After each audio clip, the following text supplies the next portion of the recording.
Big Show Hammer, Tassie book a date with Perth, and we have all the fallout from the Kings' loss with Matty Logue. And I put Derek Rucker under the hammer for his selections of the top 15 players. WBL Finals 2, a lot to get through. Let's go.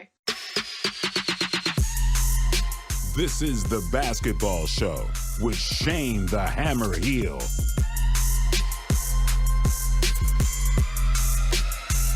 What they gonna say next? That time of the week again, Hammer the Basketball Show, thanks to Code Sports, Boost Mobile, and the Throwback Store. It's playing time in the NBL. The Sydney Kings already eliminated. Big week ahead. Oh, no doubt. Two big games that we're going to digest and dissect. So much to talk about with the fallout and some big games moving forward. Can't wait. Exactly right. Plenty of NBA to get through as well. Let's get straight to it. Playing time in the NBL Hammer. Two massive games on Wednesday. One that went relatively to script. The other one, you could argue, was an upset.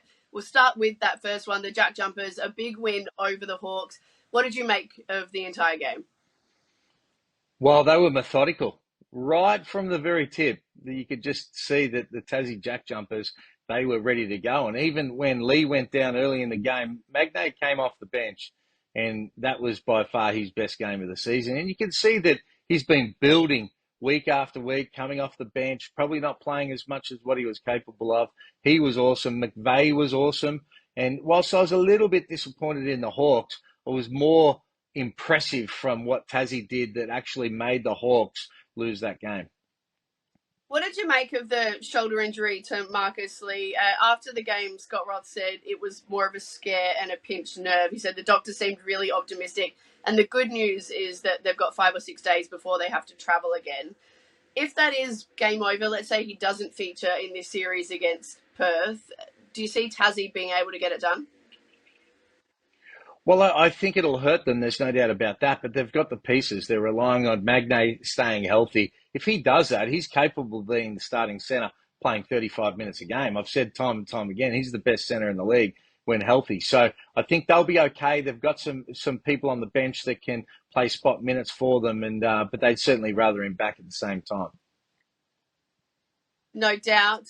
Speaking of Will Magnay and you know, someone like a Jack McVeigh as well, there are a few candidates that are putting their hands up at the moment. But the Olympics is obviously on the horizon. There are a few guys on that fringe that Brian Goorjian's going to be looking at. If you're him, are you taking one of those two? Are you taking Will Magnay? Well, I think Magnay has to be in serious consideration. You look at what Magnay can do as far as a shot blocker. We don't have anybody else in the Boomers that can do that. We know we struggled at the defensive end at the World Cup. They're going to need someone who can do it. And when you're taking 12 players, you're not always taking the best 12 players. You want to take the best 10 players, and then I think you can take 2 specialists. It's a little bit like the argument we used to have with Simon Dwight. You know, he was doing something that was totally different. So you can take someone that does that.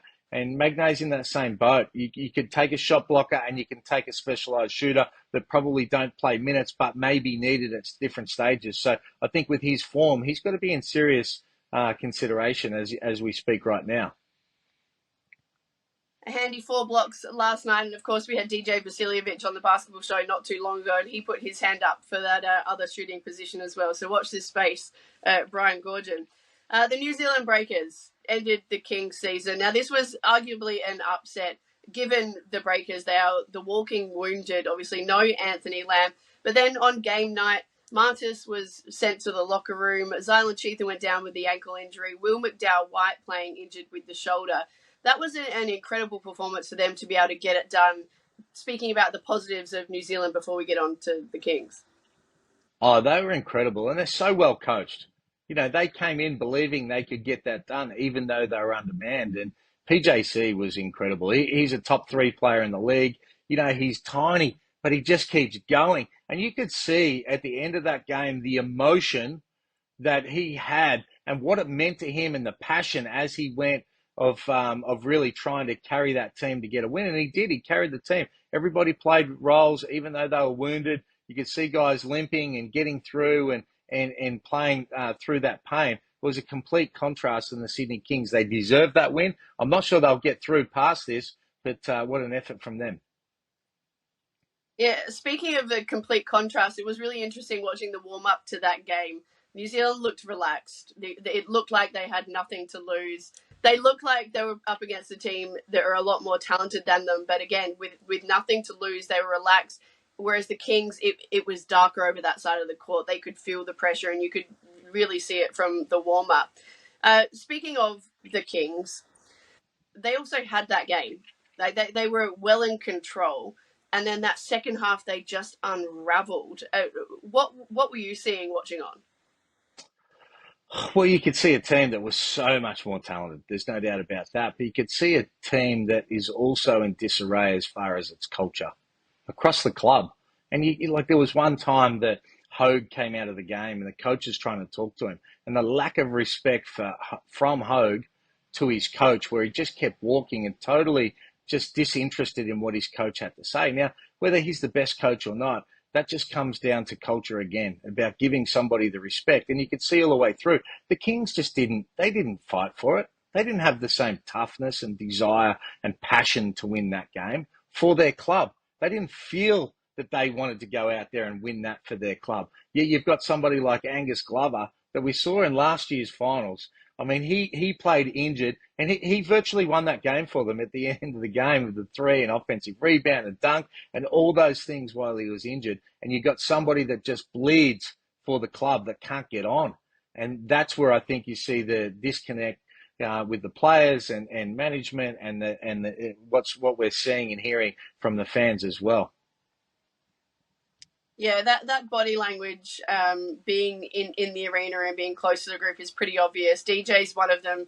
Jaylen Adams is another one who's not looked happy all season. And I know he's, a fairly chill guy. He doesn't give a lot away, but, just running back to the huddle, Mood always sort of yelling at him like, come on, Jay, okay, come on. And it just hasn't been happening. So it will be interesting to see whether Mood is still there next year. The three imports are still there, and what changes they make. We've got Matty Logue on shortly, so we'll delve into that a little more. Now we are talking WNBL finals, because apparently they tipped off last night. And I say apparently because they were up against two NBL sort of playing games, and the Matildas also were playing in Melbourne last night. So there was next to no one watching this game, which is a real shame. I've got to point out, this shouldn't be sort of brushed away as if it's nothing. This was the first finals game of the WNBL season. Southside and Melbourne, two of the exciting informed teams in the competition going at it, and no one knew it was on. Well, it's a shame for the players. They deserve more. I didn't realise the game was on. I'd love to be sort of breaking it down and giving a report on what happened during this game. But my wife told me it was on. We switched over and saw 2 minutes of the game, and there was no one there. And rightly so, because of the competition that it was there. Now, the Basketball Australia, again, have to answer to this. And they might have a contract where the game has to be played. But why would you enter into a contract where it has to be played on a certain day if nobody's going to watch? That should be a game that was played. There's no basketball at all on Friday night. Like, why wouldn't you put this up in lights and have this game as the spectacle where all basketball fans are going to watch this game? They will. But, it's sad. It really is sad. It's a secret. And we'd love to be able to report a little bit more. No, definitely. Well said. The other semi-final series is Townsville and Perth. Now, we're recording this on Thursday. That game is being played tonight, so we won't actually be able to review it until next week. But just looking at the final four teams that are playing, who are you predicting will advance? And we'll be talking about them in the grand final series. Well, I mean, Townsville's been the short price favourite all year and reigning champs, so you'd expect that they're going to get through. But there's something about this Perth lineup that I really like. Aria McDonald has been a superstar, even though she's been injured for half of it. They've got a really nice roster. So I think it's pretty open. I haven't seen enough games to really give you an accurate description, but I think that it'll be a really good game and a really good series between both the Melbourne teams and Townsville and Perth. Yeah, looking forward to that tonight. Monday night, Hammer, the Hawks taking on the Breakers. The Hawks obviously going down to the Jack Jumpers, the Breakers getting past the Kings. That game is in Wollongong. Now, I mean, you could argue that both teams, have their strengths, Both teams are coming in, the Breakers particularly wounded. However, I will say about the Breakers, the fact that they are not going anywhere, they're staying in New South Wales, means that the guys that are fit will be rested. And that was a big key for them against Sydney. Illawarra, they're travelling back from Tassie. It's not too difficult of a trip, and then they'll be home for a couple of days before Monday. Who's your tip for this one? Talk to me about it. Illawarra's winning this game, Joe. And, you can't pump up New Zealand for what they did on Wednesday night against the Kings enough, and how they've been able to get through, stay together, and you love the culture of everything that they've been able to do. But they're going to come up against the Illawarra Hawks. They're going to play against a team that is a complete contrast to the Sydney Kings. They're a team that's all on the same page. They want to play for their coach. Their coach is just committed to a 3-year contract. They believe. They've got their roles down pat. They've got players that come off the bench and play with energy. Even in that game against Tassie when they went down, they looked like they were down and out early, but they found a way to be able to bring it back. They were able to grind it out. They made big shots. Gary Clark is really important. He made some big threes to be able to get them back into that game. Now, they didn't have the legs to be able to, and probably the quality to be able to beat that Tassie team, but I think it'll be too much for New Zealand. And whilst they got their win, I think they'll take a deep breath, and they're just not going to have enough to get over the Hawks. 5. We love this segment. It's your Boost Mobile Hoops Highlights. Stairs to Holmes on a no-look feed. Got me out of my seat. Hello. Hey, what about the facilitation skills by Jared Butler throwing a no-look on the money and then the throw-through? 4. And that's what he's been able to do with the veteran leadership that they've brought in. Oh, my goodness. Holmgren on the reverse rack attack. Man, how about the pass and then the presence by Holmgren to take that catch and the contact? That is impressive. 3. For Hunter McIntosh. No timeouts for the Rams. Lucas fires for the win. Oh! Jaylen Lucas lost his mind from half court, and it's a party for the Wolfpack. A stone cold stunner. 2. On a Tiger on now. Magnay! He has been huge. Wow. Oh. 1. Puts it in. 2 seconds left. The Cavs are out of timeouts. They have to go 94 feet. Strus from midcourt. Oh! Do you believe this? Whoa! And this is what he does. At the end of the ball game, the Cavs needed to go all the way in 2 seconds. Could watch that all day. Your Hoops Highlights, thanks to Boost Mobile.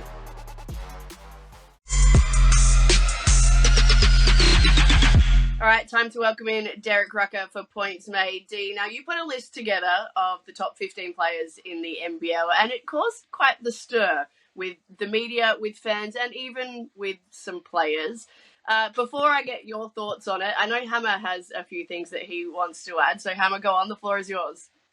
As soon as I saw that on Twitter, I was like, yep, give me a crack at this, D. Give me a crack. Now, it's always hard when you're putting a list like that together, but I'll get a couple. And the first one, mate, I'm with PJC. I went off like he did. How did you have him with the way Jaylen Adams has played, the lackluster performances, the lack of passion, the lack of care compared to PJC and what he's been able to do to carry this team through injury all year? How? Please explain. Well, when I did this list 3 weeks ago, PJC hadn't gone on this little 3 or 4 game run. Full credit to him. He's getting it done. I'm And hearing Shane, excuses already. I'm hearing excuses.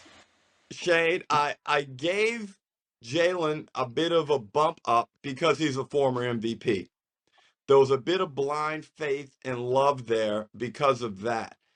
But after the game we saw last night where PJC completely dominated him and took that game and did to that game what I hope Jaylen Adams would do coming into it, I probably have to reevaluate that now because it's about hunger, man. It's about desire. And although Jaylen Adams has given us great numbers throughout the season, very consistent, man, he just hasn't shown that leadership and bringing everybody together and guiding his team to a win. So that was really a really tough one. But at the time when I did it, I was pretty happy with it. And also, PJC, you got to give me more than a year in the competition. Well, oh, come on, please. All right. The only other thing I want to say about PJC is well done. Like, you could see that his emotion, it meant something to him to drag his team over the line. Probably didn't handle it as well as what he probably would have wanted, both with the interview with Joe after the game, but then being able to give you some opinion as well. I would have done the same thing. I just want to finish Yeah, on Hammer. that. And like I said to the guys, Brad Rosen and Jack Heverin, they were asking me if I was all right. I was like, this is nothing. We saw this type of stuff all the time back in the day. It was just business as usual.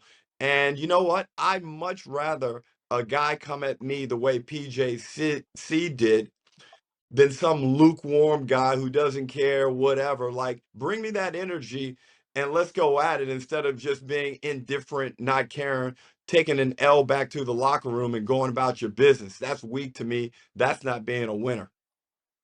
Yeah, which potentially could have been Jaylen Adams, who you had above him. All right, second one. You got Creek at number 5, and you've got Gary Clark at number 8. Now, Gary Clark to me has been one of the key reasons for Illawarra's success this year. He's been instrumental, he's been a warrior. Love what he's done, and Creek. You know, it feels like your decision on putting him ahead of him was based on past years as well, because this year, Creek really hasn't been able to take that team through an injury-ravaged season to be able to put them on his shoulders to be able to make the playoffs or even come close. And man, you're highlighting all the difficulties in trying to put a list like this together because Creek, you know, he gets merit for past achievement and track record. We know what he's capable of. His numbers were very good this year. He's a local, which gives you added value over, say, an import like Clark. However, he wasn't able to lift his team above bottom of the ladder. That hurts. He had injuries around him, which mitigates that. There's just so much that goes into that stew. It's very tough. But when you look at Gary Clark, yep, there could be a case right now where he's 5 and maybe Creek is 6. You know, there could be some shuffling with Creek, Adams, PJC, and Clark. But again, it's really tough because I also consider who can you build around. And sometimes it's tough to build around an import. And I think Creek has some proving to do in the next couple of seasons as to whether or not you can build around him. All right. I would say slicing and dicing rather than shuffling. But anyway, we'll move on to number 3. Pinder ahead of Magnay. Now, I said it on this show early before everybody jumped on. A healthy Will Magnay is the best big man in the competition. And he has been able to show it, and he showed it last night with an exclamation mark. You probably didn't see the game, but he grabbed hold of that game right by the jugular, and he just snuffed Illawarra out of it. He has been exceptional. And Hammer, you know what I liked about last night's performance? And we were never in this situation throughout our careers where we came off the bench. It's a very hard thing to do. But usually bench guys they have an idea when they'll be entering the game. He got the call up in the first 25 seconds because Marcus Lee goes down with the bum shoulder, and Magnay went to work right away, changed the game immediately. I thought that was his best game ever as an NBL player, maybe one of the best games of his life. Now, what hurt him in his rankings is the injuries. Okay, if I had some type of crystal ball where it said Will Magnay is going to play 95% of all possible games, Hammer, he's in the top 5. But I wanted to have guys in there who were durable. And at the time, and still I would say, based on some conversations I've had with international teams and NBA teams about Will Magnay in the past 48 hours, there's still doubt over his physical durability. Now, I think it, like Isaac Humphries, I think it's going to be a thing of the past. I think Will is going to be very durable henceforth. All right, let's switch our focus to the NBA, guys. We are talking about the king. LeBron is closing in on 40,000 points. Obviously, he'll be the first to do it. He scored at least 10 points in over 1,200 straight games, which is the longest by a country mile. He's the only player with a 40-point game versus all 30 teams. What comes to mind when you think about LeBron? Because for me, I think longevity and I think dominance. Yeah, Hammer, I don't know about you, but I've got him in my top 5 of all time. I'm not willing to go number 2. Look, longevity means a lot. Obviously, MJ is the greatest, but the consistency and the high level performances that he's putting in now in his 21st season is the thing that's separating him. And I know how much you love Anthony Davis, but I got news for you. Anthony Davis is not the best player on the Lakers. It's still LeBron. How can this guy be the best player on his team still? Longevity and durability is what, and obviously LeBron's an Yeah. amazing talent. But for him to have the mindset to want to do what he's doing at this age is incredible to me. And I think the longer you play in basketball, the harder it gets for being able to drag your ass out of bed every day and go and be motivated to do the work that it takes to be able to play at an elite level. What he's done is incredible. He deserves all the praise in the world for that. He's setting all the records. He's hungry for records and attention, and he's getting it and probably deserves it for this reason. Hammer, though, that's all the basketball side. The stuff that started to drive me crazy, you played till you were, I think, 40 or 41. I played till I was 39. Something that doesn't go noticed very often is just the conversations and the stupidity that you got to deal with younger players coming through the bus rides, in the locker room, listening to their conversations. In my final season, I was kind of over all of that stuff. I'm like, look here, I just want to play the game, go back and go to sleep, wake up, go to practice, eat, play the game. I'm not with all the extracurricular stuff that I found more draining than actually playing. Well, I mean, after we won that first Kings Championship, I was like, I'm done. I am so done. I was 33. I'm like, yep, I'm retired. And I retired for a few months before coming back again and going to the States and Greece. But then I was done again and had 2 years off just relaxing, just because my mind wasn't allowing me to, do the day-to-day that it takes to be able to play at a high standard. And then obviously came back again. But kudos to him. He's a freak. Yeah. Most definitely. Guys, the Celtics, they are flying right now. The best team in the NBA, 9-game winning streak, equal longest in the league this season. Lots to talk about the MVP conversation and Jason Tatum. So Kristaps Porzingis the other day said that Tatum deserves a lot of credit because he can basically just say, F it, I want to score 30 points every night. I want to get that MVP. But then Kristaps said he's not doing that, and he thinks that people are overlooking that fact with Tatum, and you've got to give him more credit for that. What do you say to that comment? Did he need to say it? Is he backing up his teammate? Where does that stem from? Well, Hammer, there's no doubt the most important player on the Celtics is actually Porzingis. If they win a championship, it will be because he's maintained good health and he gives them something that no one else has in the competition. He's an underrated defender, and man, can he shoot the 3 ball. But let's get over to Tatum. Tatum's such a selfless player. He took a lot of criticism as a young player. Let's keep in mind, I believe he turns 26 this season. He's got so much experience as a young veteran. He's played in so many big games. He's got 8 years of prime basketball left. You might want to do the calculations also on how much cash he's going to make, Hammer. I know you're money centric. So if you look at Tatum and what he's done for that Celtics program and restoring pride in the Celtics program, I don't think he's really worried about an MVP. I don't see him being raised like that. I think he's more about championships, and eventually he's going He's going to get one. It's just a matter of, is it now, or is it going to be a long and grinding road to get there? Well, this comment is part of the reason why the Celtics are going to win the championship this year, and I've been on them from the Oh, start. really? When you've got a teammate that's prepared to come out and sing the superstar's praises for being able to sacrifice part of his game, that's what makes a great team.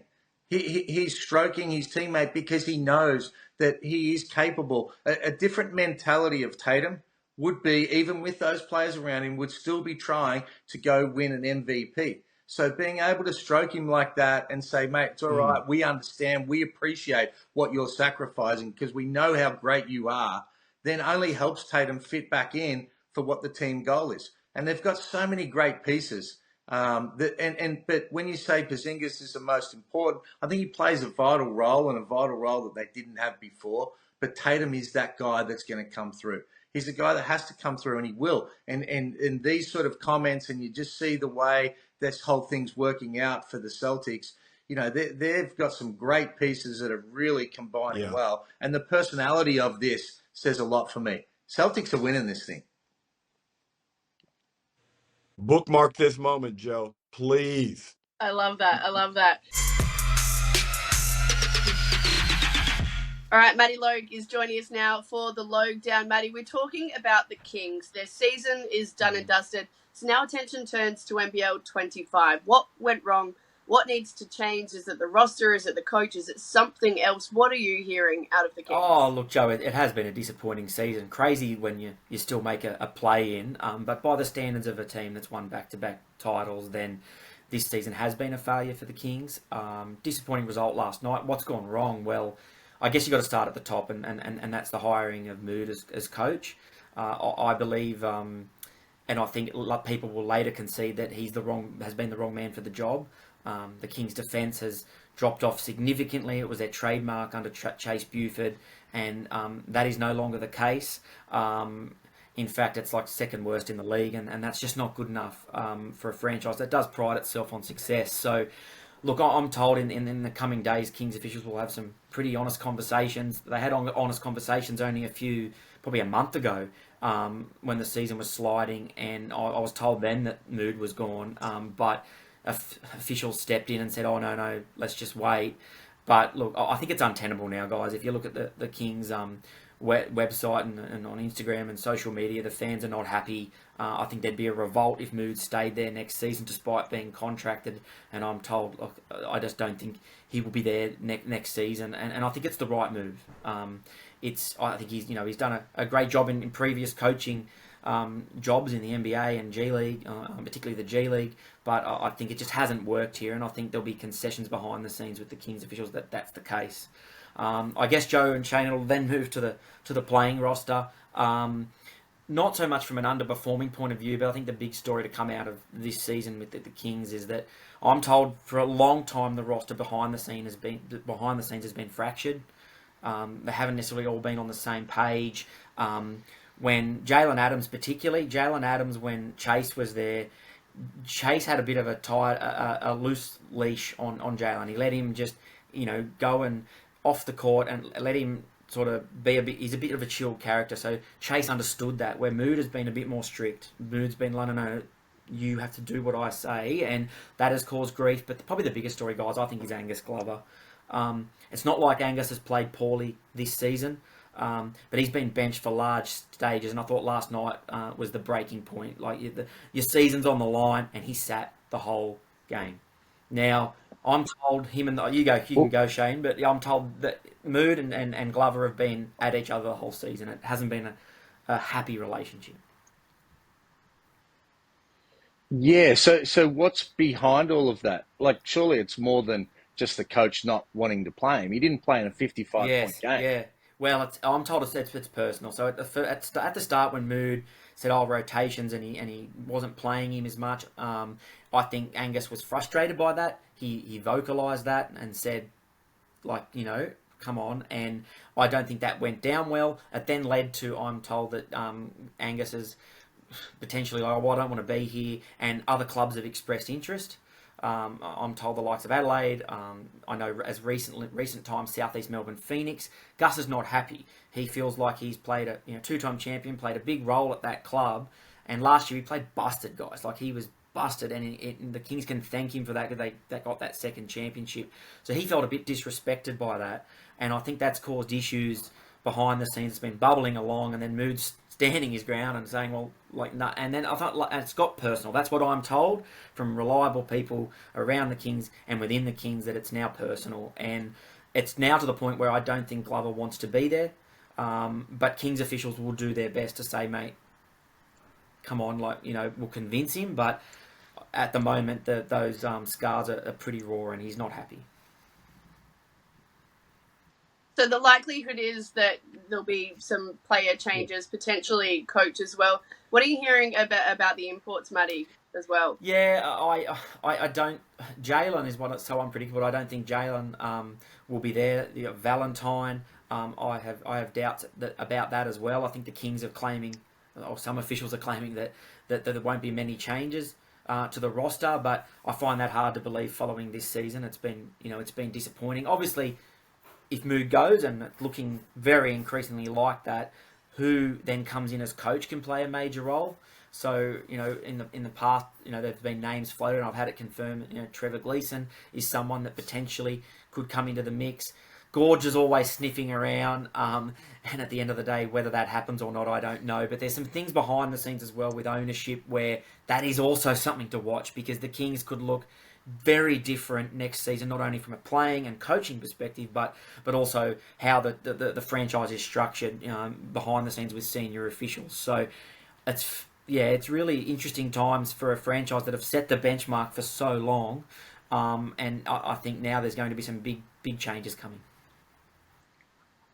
And what do you mean by that, mate? With the owners of the Kings and the structure? I'm told that potentially there's a situation where Paul Smith, and I think it's been going on for a while, where he could buy out of the club, he could leave. I think negotiations have been going on all season. I'm not sure where that is at, but I'm told that's one scenario. So there's the potential changes there. So you put it all together, and it is a fascinating period for a club that, as I said, they've worked so hard, and they've been the benchmark, and they've been the best, and they deserve that. Unfortunately, this year, I feel like, not so much from a playing perspective, I feel sorry for some of the players, to be honest with you, because I think sometimes this year Mood has unfairly put the load on the players and just blame the players, and responsibility hasn't been taken on from key stakeholders, and I think that's been reflective across the club this season. Interesting. All right. Sounds like some changes happening at the Kings. Time will tell, but I guess this turns into a really busy period for them, and hopefully they can bounce back next season. Matty, thank you. Pleasure, guys.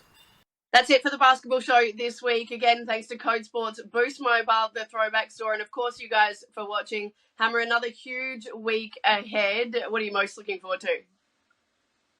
Oh, well, I'm looking forward to this big game between the Hawks and New Zealand, and see who's going to take on Melbourne United. It's going to be a cracking final series once we get to it. Can't wait. Yeah, we'll be down in Wollongong for that one. It's going to be awesome. We'll see you guys next week. We'll unpack it all, and we'll look ahead to the actual playoff series as well. We'll catch you then. This is a co-production by News Corp Australia and Closer Sports.